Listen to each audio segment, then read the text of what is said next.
digamos, la característica que tiene es que entran minorías también en la elección de acuerdo con una norma, con una regla, en donde el partido que gana la alcaldía pues no puede tener a todos en la planilla, sino que van entrando dependiendo de la votación que hayan tenido.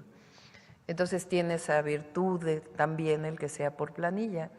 Y al final, pues también la gente elige no solamente al presidente o presidenta municipal, sino a quienes van a acompañar en este proceso y quien el partido político haya decidido.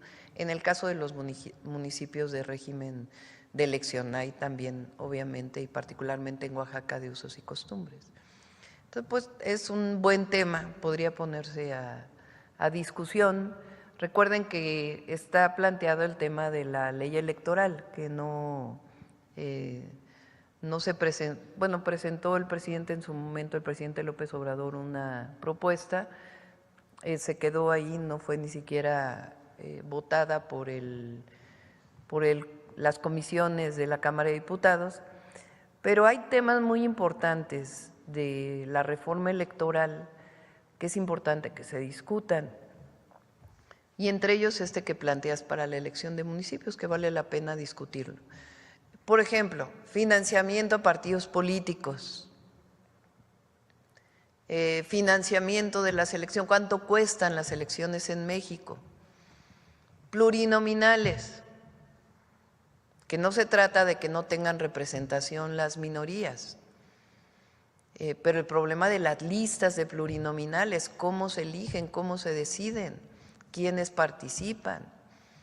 Hay estados de la República, por ejemplo, la Ciudad de México, donde en primer lugar hay una lista de plurinominales, algunos entran de acuerdo con los nombres que establece el partido político, pero quedan los que quedaron en segundo lugar de la votación como diputados en el Congreso local. Entonces, obligas, digamos, a que todos hagan campaña y que vayan al territorio y se ganen su representatividad frente al electorado, frente al pueblo. Es una manera de ver que participe minorías y que no sean estas listas de plurinominales que son definidas finalmente por un partido político. Entonces yo voy más a que no haya estas listas y que haya otro tipo de representación de las minorías, a que disminuya el presupuesto público que se va a las elecciones y a los partidos políticos, que no haya nepotismo, que no haya reelección. Yo soy de las que pienso que no debe haber reelección en ningún puesto de elección popular, y de hecho lo planteé y lo voy a enviar en su momento al Congreso.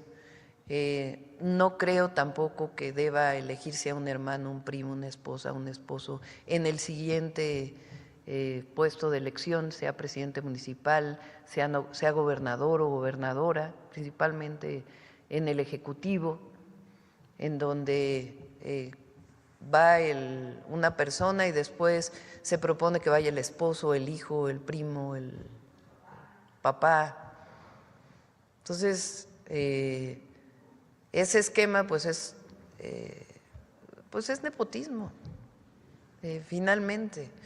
Entonces, todo esto, incluido lo que hoy planteas de cómo se elige a los presidentes municipales y a todos los que son parte del cabildo en la elección, pues es algo que es importante que se abra la discusión en este nuevo esquema electoral, que es importante que se plantee como parte de las reformas.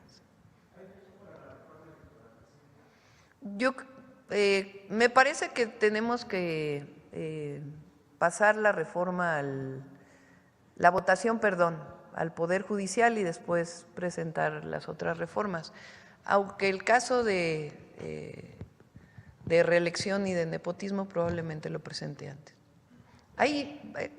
Tiene mucho trabajo, va a ser mucho trabajo el Congreso, hay muchísimas leyes secundarias que tienen que entrar, y en el caso de las constitucionales, pues reformas como estas. Los gastos también del INE, ahí también tendría que verse en esa reforma. Sí, los gastos del INE, el financiamiento a los partidos políticos. En su momento, en la reforma que envió el presidente se planteaba que no tuvieran financiamiento público los partidos políticos, con excepción del periodo electoral. Y entonces que sea voluntario el participar en un partido político.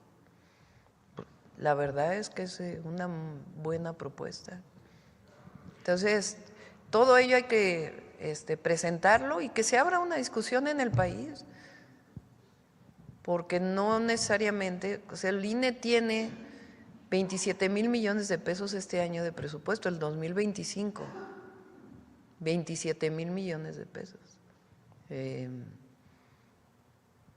la pregunta es, y es año en donde se utilizarán 7,000 millones para la elección. Nos vamos a reunir con el INE, estamos viendo las agendas con la presidenta para podernos reunir. Ellos solicitaron la reunión y nos vamos a reunir con ellos para ver en particular el tema de la elección del próximo año.